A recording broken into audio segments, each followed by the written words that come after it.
প্রকৃত সুন্নি আর প্রচলিত সুন্নি। তো প্রচলিত সুন্নি আমরা দেশীয় সুন্নি বললাম, শুনে আসে না, এরা পড়াশোনা করে না, এরা ইসলাম চর্চা করে না, স্টাডি করে না। আর প্রকৃত সুন্নি যারা কোরআন সুন্নাহর অনুসারী, প্রকৃত সুন্নি হচ্ছে ওয়াহাবিরা। যাদেরকে আপনি গাল দেওয়ার জন্য ওয়াহাবি বলেছেন, তারাই হচ্ছে প্রকৃত সুন্নি, মানে সুন্নাহর অনুসারী। আর যারা আমাদের দেশে ওয়াহাবি বলে ঘৃণা করে, তারা হচ্ছে প্রচলিত কথিত সুন্নি, কিন্তু নবীর আদর্শের সাথে তাদের দূরেরও সম্পর্ক নেই, কোনো সম্পর্ক নেই। সহজ ভাষায় ভালো করে বুঝে নেন। জি, এই হচ্ছে সুন্নি। আর ওয়াহাবি আসলে কিছুই নেই, এটা হচ্ছে ইংরেজ শত্রু বাইরের, আর ঘরের শত্রু যত মাজারপন্থী, বেদাতপন্থী, সুফি, হ্যাঁ, সুফি ইসমে, পীর ইসমে বিশ্বাসী, এদের একটা আবিষ্কার গাল। কথা বোঝা গেছে?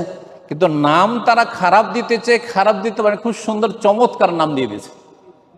ওয়াহাব কার নাম? আল্লাহর নাম। তো